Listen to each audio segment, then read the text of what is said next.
Hello friend, welcome to our YouTube channel Parikshan academy. दोस्तों, हम लोग प्रीवियस के क्वेश्चन को देख रहे थे।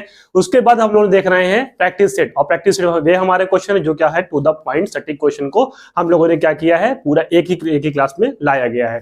दोस्तों, हमारा 3 जो हो चुका है प्रैक्टिस सेट। आज की क्लास में हम लोग देखेंगे चौथा प्रैक्टिस सेट देखेंगे। चलिए दोस्तों, स्टार्ट करते हैं आज की हमारी क्लास। दोस्तों, ये दोनों के लिए है, पेपर 1 और पेपर 2 दोनों के लिए क्वेश्चन है। चलिए, पहला क्वेश्चन क्या है, एक बच्चा है जिस अवस्था में सभी संबंधी संक्रियाओं को करने में सक्षम है तथा भिन्नों के संप्रत्यय की व्याख्या करने में सक्षम है, वह अवस्था है। वह कौन सी अवस्था है दोस्तों? ऑप्शन ए क्या कह रहा है, विभाजनात्मक अवस्था, संक्रियात्मक अवस्था, आरंभिक अवस्था और परिमाणात्मक अवस्था। तो दोस्तों, कोई बच्चा है वो क्या संक्रियाओं संबंधी क्या कर रहे हैं, वो चीजों में करने में सक्षम है और साथ साथ भिन्नों के संप्रत्यय की व्याख्या करने में भी क्या है, वो सक्षम है। तो दोस्तों, वो क्या हो जाएगा, ऑप्शन बी जो है संक्रियात्मक अवस्था के अंतर्गत आएगा। तो दोस्तों, ऑप्शन जो बी होगा वो हमारा क्या होगा, करेक्ट होगा। क्वेश्चन नंबर 2 क्या है, फरहान ने विद्यालय के पुस्तकालय में जाने पर यह पाया कि कहानी अनुभाग में रखी 100 पुस्तकें नष्ट हो गई हैं। 20 पुस्तकों का किसी को पता नहीं है। 219 पुस्तकें अलमारी में रखी हैं और 132 पुस्तकों को बच्चों को पढ़ाने के लिए दिया गया है। पुस्तकालय में कुल कितनी कहानी की पुस्तकें हैं? यथी शिक्षक इस प्रश्न द्वारा किस मूल्य को पढ़ा रहा है? किस मूल्य को पढ़ा रहा है दोस्तों? तो ऑप्शन हमारा देखते हैं क्या है। पहला है अन्य की सहायता करना, ऑप्शन बी है अन्य के साथ पुस्तकों की साझेदारी करना, ऑप्शन सी है पुस्तकों की अच्छी देखभाल करना, और जो ऑप्शन डी क्या है, सहयोग की संवेदनशीलता। दोस्तों, वो क्या कर रहा है, जो शिक्षक इस प्रकार का जो प्रकरण पढ़ा रहे हैं, जो मूल को पढ़ा रहे हैं, वो क्या है, पुस्तकों की अच्छी देखभाल करना।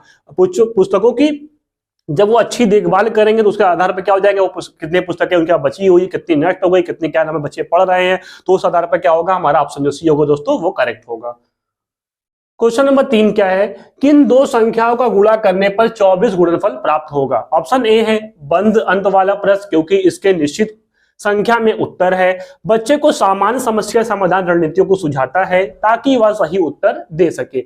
ऑप्शन सी है अभिसंज्ञानात्मक रूप से चिंतन करने में बच्चे की सहायता करता है, और ऑप्शन डी है दोस्तों मुक्त अंत वाला प्रश्न है, क्योंकि इसके एक से अधिक उत्तर है। हाँ दोस्तों, अगर दो संख्या क्या किन दो संख्याओं को गुणा करने पर 24 गुणनफल होगा, इसका क्या होगा, जिसके एक से अधिक ऑप्शन जो हो जाएंगे तो क्या होगा, हमारा मुक्त वाला हो जाएगा। क्या होगा, मुक्त अंत वाला प्रश्न हो जाएगा। और बंद सिरे वाला जिसके क्या होगा, सटीक एक ही आंसर होंगे, जिसमें ट्रू फॉल्स ये सब आता है, और उसके साथ क्या होगा, एक ही उसके क्या होंगे, ऑप्शन होंगे। लेकिन जो हमारा मुक्त अंत वाला प्रश्न हो गया, इसके क्या होगा, एक से अधिक क्या होते हैं, उत्तर होते हैं। जैसे कि अभी 24 का गुणनखंड करना है, 24 का दोस्तों गुणनखंड करना है, तो क्या हो जाएगा, 1 गुणे 24 कर सकते हैं, 2 गुणे 12 कर सकते हैं, 3 गुणे 8 कर सकते हैं, 4 गुणे 6 कर सकते हैं, 6 गुणे 4 कर सकते हैं। इस तरह से उसके क्या हो, एक से अधिक उत्तर होंगे। तो हमारा दोस्तों ऑप्शन जो डी होगा वो क्या होगा, करेक्ट होगा।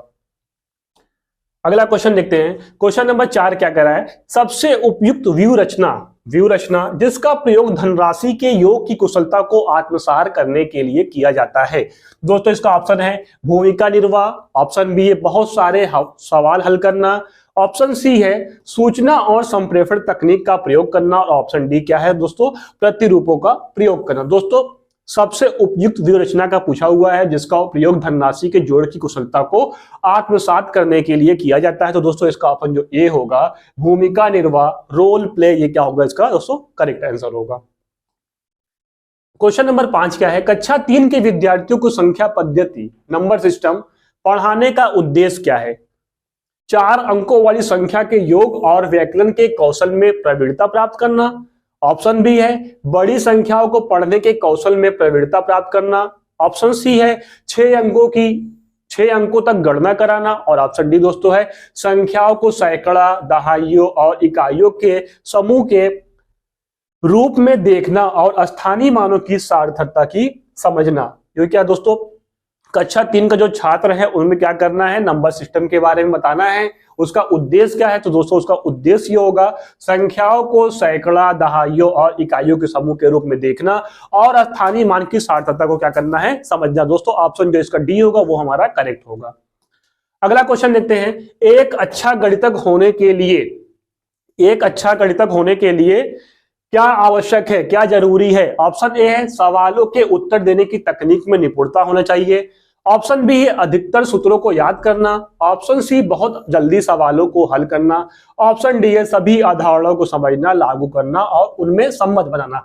दोस्तों एक अच्छा शिक्षक कौन हो सकता है, उसके अंदर क्या गुण होने चाहिए? अगर वह सब सवालों के उत्तर देने की तकनीक, अगर उसके क्या पता, उसके पास अगर तकनीक होगी, तकनीकों में निपुणता होगी, सवालों को आंसर करें तो क्या वह अच्छा शिक्षक होगा? ऑप्शन बी क्या कह रहा है, अधिकतर सूत्रों को याद करना। अगर वो बहुत सारे सूत्रों को याद करके बता रहा है बच्चों को या बच्चों से रटवा रहा है तो क्या होगा, वो अच्छा शिक्षक होगा। ऑप्शन सी क्या है, बहुत जल्दी सवालों को हल करना। वो क्या, अगर एक अच्छा शिक्षक वो जो कोई भी सवाल है को तुरंत को सॉल्व कर देगा, वो क्या अच्छा शिक्षक होगा। ऑप्शन डी क्या कह रहा है, सभी अवधारणाओं को समझना, लागू करना और उनमें सम्मत बनाना। तो एक अच्छा शिक्षक वही होगा जो सभी अवधारणाओं को समझेगा, लागू करेगा, उसमें क्या करेगा, सम्मत बनाएगा। तो ऑप्शन जो 200 डी जो होगा वो हमारा करेक्ट होगा। क्वेश्चन नंबर 7 क्या कह रहा है, पाठ्यचर्या रूपरेखा में गणित शिक्षा का स्थान दो महत्वों पर है। दो महत्व जो है गणित शिक्षा के रूपरेखा के अनुसार, एनसीएफ के अनुसार गणित शिक्षा का जो स्थान दो महत्व पर है, कौन कौन से हैं?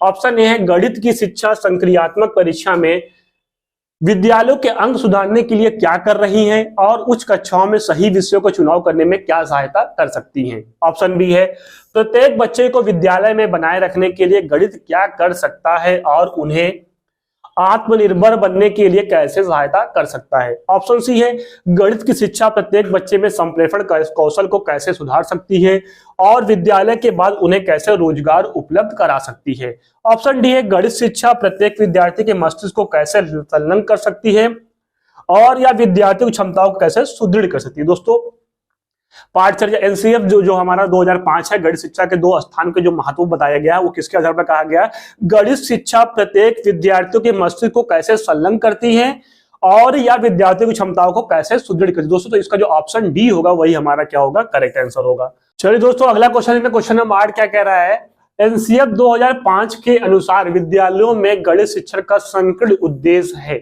संकीर्ण उद्देश्य पूछा हो दोस्तों क्या होगा। ऑप्शन ए है रैखिक बीजगणित से संबंधित दैनिक जीवन की समस्याओं की शिक्षा। ऑप्शन बी है संख्यात्मक कौशलों का विकास। ऑप्शन सी है बीजगणित पढ़ाना और ऑप्शन डी क्या है, परिकलन व मापन पढ़ाना। तो सिर्फ ये क्या है, सिर्फ रैखिक बीजगणित संबंधित क्या दैनिक जीवन की समस्याओं की शिक्षा देना चाहिए? नहीं, समस्यात्मक कौशलों का विकास करना चाहिए। हाँ, बीज गणित पढ़ाना चाहिए, सिर्फ बीज गणित ही नहीं, परिकलन व मापन पढ़ाना चाहिए। सिर्फ एक चीज तो नहीं पढ़ा सकते, क्या करना है, संख्यात्मक कौशलों का विकास करना क्या है, इसका संकीर्ण उद्देश्य है। किसका, एनसीएफ 2005 के अनुसार विद्यालयों में गणित शिक्षा का संकीर्ण उद्देश्य क्या है, संख्यात्मक कौशलों का विकास। बच्चों में क्या करना है, संख्यात्मक कौशलों का विकास करना है। ऑप्शन बी जो होगा क्या होगा, सही होगा। अगला क्वेश्चन है, क्वेश्चन नंबर 9 है हस्तपरक प्रतिमान, स्थिर चित्र, लिखित प्रतीक, मौखिक और लिखित भाषा।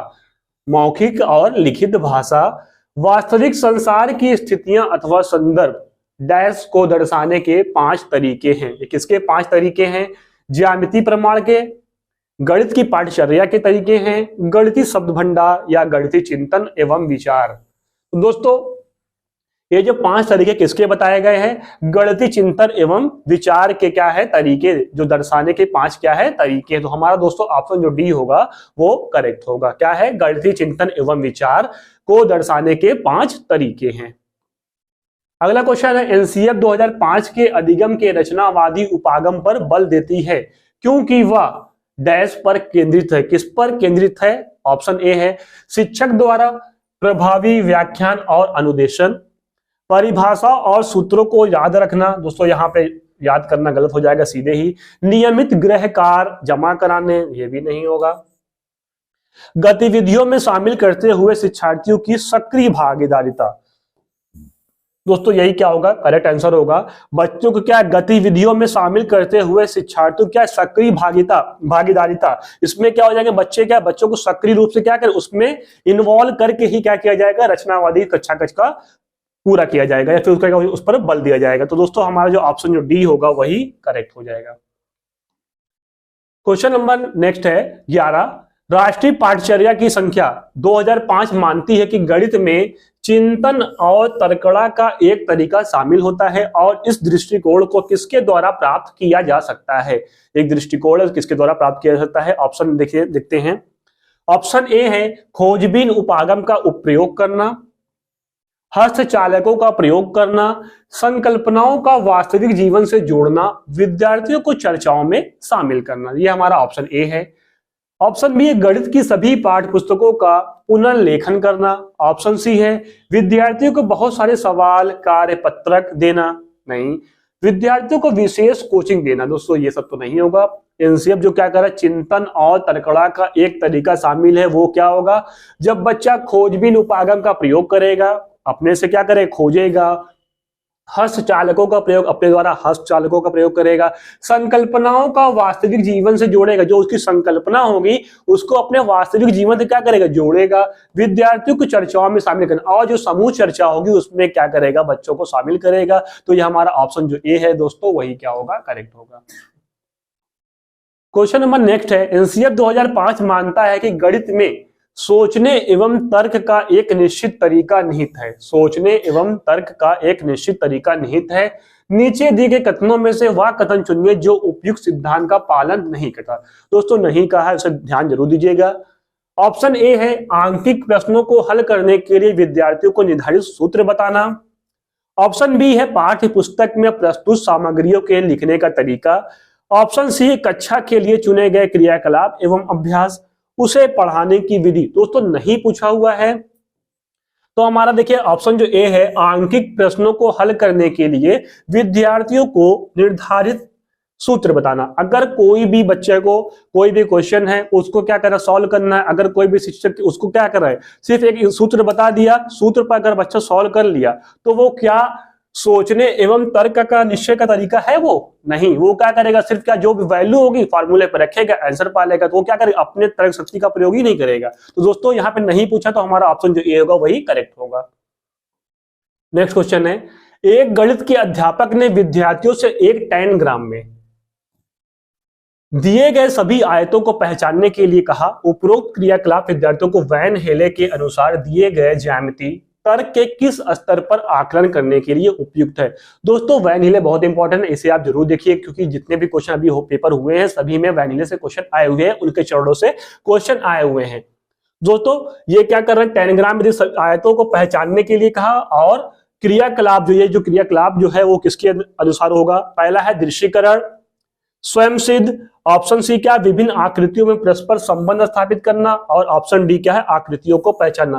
दोस्तों इसका सही आंसर क्या हो जाएगा, ऑप्शन डी आकृतियों को पहचानना।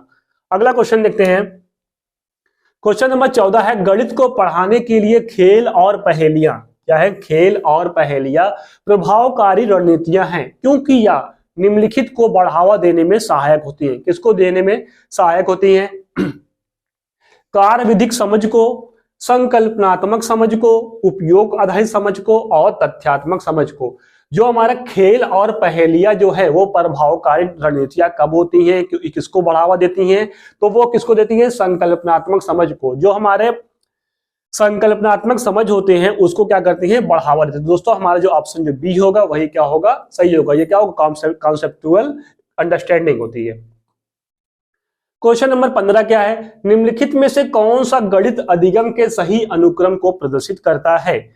जैसा कि डीन्स द्वारा दिया गया है, डीन्स के द्वारा जो दिया गया है उसके अनुसार क्रम में परिवर्तित करना है। पहला क्या है, गणितीय आमूर्तीकरण, प्रत्यक्ष ज्ञानात्मक या बोधात्मक, परिवर्तित सिद्धांत और रचनात्मक सिद्धांत। ऑप्शन बी है प्रत्यक्ष ज्ञानात्मक, बोधात्मक, परिवर्तित सिद्धांत, गणितीय परिवर्तित सिद्धांत और रचनात्मक सिद्धांत। ऑप्शन सी है गणितीय परिवर्तित सिद्धांत, रचनात्मक सिद्धांत, प्रत्यक्ष ज्ञानात्मक, बोधात्मक, परिवर्तित सिद्धांत। ऑप्शन डी है रचनात्मक सिद्धांत, प्रत्यक्ष ज्ञानात्मक, परिवर्तित सिद्धांत और गणितीय परिवर्तित सिद्धांत। दोस्तों इसका जो सही आंसर क्या होगा, ऑप्शन बी जो होगा प्रत्यक्ष ज्ञानात्मक या बोधात्मक परिवर्तित सिद्धांत, उसके बाद गणितीय परिवर्तित सिद्धांत, और उसके बाद लास्ट में क्या हो जाएगा, रचनात्मक सिद्धांत। तो दोस्तों ऑप्शन जो बी होगा वही करेक्ट होगा। नेक्स्ट क्वेश्चन देखते हैं। इस्माइल एक प्राथमिक अध्यापक अपने छात्रों के पूर्व ज्ञान को समझने के लिए सर्वप्रथम सदैव कुछ क्रियाकलाप करते हैं। छात्रों के प्रदर्शन पर वह निश्चित करते हैं कि अगली अवधारणा की ओर और अगली अवधारणा की ओर बढ़ाता है या पिछली अवधारणा को दोहराना है और उसे समाहित करने के बाद ही अगली अवधारणा की ओर अग्रसर होना है। इस शिक्षक के नाते इस्माइल, ऑप्शन ए है, एक रैखिक मूल्यांकन के नमूने का पालन कर रहे हैं जिसमें योजना एक विषय को पढ़ाना और पढ़ाए गए वृत्तांत का मूल्यांकन सम्मिलित है। ऑप्शन बी, अत्यधिक समय नष्ट कर रहे हैं और उन्हें पाठ विवरण के पूर्ण करने की केंद्रित रहना चाहिए। ऑप्शन सी है, को एक विषय को पूर्ण करने के पश्चात ही मूल्यांकन करना चाहिए। ऑप्शन डी क्या है दोस्तों, एक चक्रीय मूल्यांकन के नमूने का पालन कर रहे हैं जिसमें मूल्यांकन के द्वारा जानकारी एकत्रित कर बच्चों के लिए अधिगम वातावरण को सुधारना सम्मिलित है। दोस्तों जो ये प्रक्रिया कर रहे हैं वह क्या है, ऑप्शन जो डी है वही करेक्ट होगा। एक चक्रीय मूल्यांकन के नमूने का पालन कर रहे हैं। चक्रीय मूल्यांकन क्या होता है, जो एक चक्र में चलता हुआ मूल्यांकन है वो क्या चक्रीय मूल्यांकन का पालन कर रहे हैं, जिसमें मूल्यांकन के द्वारा जानकारी को एकत्रित कर रहे हैं और बच्चों के अधिगम वातावरण को सुधारना सम्मिलित है। जिसमें क्या हो रहा है, जानकारी को एकत्रित कर ले रहे हैं और जिससे क्या होगा, अधिगम का जो वातावरण क्या होगा वो सुसज्जित होगा। ऑप्शन जो डी होगा दोस्तों वो करेक्ट होगा। क्वेश्चन नंबर 17 है, निम्नलिखित में से कौन सा कथन गणित पाठ्यचर्या में शाब्दिक समस्याओं के उद्देश्य का उपयुक्त वर्णन करता है। इन्हें विद्यार्थियों की भाषा क्षमता को परखने के लिए प्रयोग किया जा सकता है। ये गणितीय समस्याओं को हल करने हेतु किसी भी औपचारिक कलन विधि का परिचय कराने में सहायक होती है। ऑप्शन सी है, गणित को स्कूल से बाहर के संसार से अधिक जोड़ती है। और ऑप्शन डी जो दोस्तों क्या है, ये सभी विद्यार्थियों द्वारा आसानी से हल की जा सकती है। तो दोस्तों इसका जो ऑप्शन जो सी होगा वो क्या होगा, करेक्ट होगा। ये क्या है, कौन सा कथन गणित पाठ्यचर्या में शाब्दिक समस्याओं के उद्देश्य के लिए उपयुक्त वर्णन क्या करता है, गणित को स्कूल से बाहर के संसार से अधिक जोड़ती है। गणित जो है उसको अगर आप बाहर के संसार से, जो बाहरी वातावरण उससे अगर आप जोड़ करके बच्चों को बताएंगे तो क्या होगा, बच्चों के लिए आसानी से क्या होगा, समझ विकसित हो जाएगा, वो अच्छे से समझ लेंगे। तो ऑप्शन जो सी क्या होगा दोस्तों, सही होगा। अगला क्वेश्चन देखते हैं। अल्पवयस्क छोटे बच्चों के लिए निम्न में से कौन सी प्रक्रियाएं पूर्व संख्या संकल्पना का भाग है। ऑप्शन ए है, वर्गीकरण, प्रतिमान बनाना और एकाकीकरण, एकाकी संगति, गणना, पश्च उल्टी गणना और वर्गीकरण। ऑप्शन सी क्या है, संप्लाव, स्किप गणना, प्रतिमान बनाना और संख्याओं का संरक्षण। ऑप्शन डी है, वर्गीकरण, गणना और संख्याओं का क्रम। दोस्तों छोटे बच्चों के लिए कौन सी प्रक्रिया पूर्व संख्या संकल्पना का भाग क्या है दोस्तों, वो पहले क्या वर्गीकरण है, प्रतिमान बनाना और एकाकी संगति। ये क्या हो जाएगा, ऑप्शन जो ए होगा दोस्तों वो करेक्ट होगा। क्वेश्चन नंबर नेक्स्ट क्या है, निम्नलिखित में से कौन सी प्राथमिक स्तर पर गणित की पाठ्य पुस्तकों की विशेषता नहीं होनी चाहिए। नहीं बोला है दोस्तों, अवधारणा का उच्च कक्षाओं से संबंध होना चाहिए, अवधारणा का प्रस्तुतिकरण पदानुक्रम रीति से होना चाहिए, अवधारणा का प्रस्तुतिकरण जटिल से सरल होना चाहिए, अवधारणा का प्रस्तुतिकरण जहां तक संभव हो प्रिंसिपल विधि से किया जाना चाहिए। दोस्तों अवधारणा का जो प्रस्तुतिकरण है वह किस आधार पर किया जाना चाहिए, सरल से जटिल की ओर, ना कि जटिल से सरल की ओर किया जाना चाहिए। तो हमारा दोस्तों ऑप्शन जो सी होगा वही हमारा करेक्ट होगा। नहीं पूछा था। क्वेश्चन नंबर 20 क्या है, हस्त कौशल सामग्री मैनिपुलेटिव का उपयोग प्राथमिक स्तर पर गणित के शिक्षण अधिगम का अभिन्न अंग है क्योंकि। ऑप्शन क्या है, यह प्राथमिक पाठ्यचर्या में अन्य विषयों के साथ संबंध बनाने में सहायता करता है, वार्षिक निरीक्षण के दौरान स्कूल को बेहतर प्राप्तांक प्रदर्शित करने में सहायता करता है, या शिक्षार्थी को गणितीय अवधारणा को समझने में सहायता करता है। और ऑप्शन डी क्या है दोस्तों, शिक्षक शिक्षिका को समस्याओं को श्यामपट पर हल करने की आवश्यकता नहीं पड़ती, इसलिए उनका समय बचाता। दोस्तों ये तो सही नहीं होगा। ऑप्शन सी है, या शिक्षार्थी को गणितीय अवधारणा को समझने में सहायता करता। ऑप्शन जो सी दोस्तों वो क्या होगा, सही होगा, या शिक्षार्थियों को गणितीय अवधारणा को समझने में क्या करता है, सहायता करता है। अगला क्वेश्चन देखते हैं। 56 और 38 को क्या करें, जोड़ है। कक्षा 2 के छात्र में जमा के प्रश्न का उत्तर निम्न तरीकों से दिया। क्या है, 56 + 38 जोड़ने पे कितना लाया है, 84। एक चिंतनशील गणित अध्यापक के नाते छात्र के उत्तर पर आपकी क्या प्रतिक्रिया होगी? छात्र को समझाना कि वह अपने उत्तर की पुनः जांच करे, छात्र को बताना कि वह उसका उत्तर सही नहीं है और वह समकक्षी से उत्तर पर परामर्श ले, ये भी नहीं।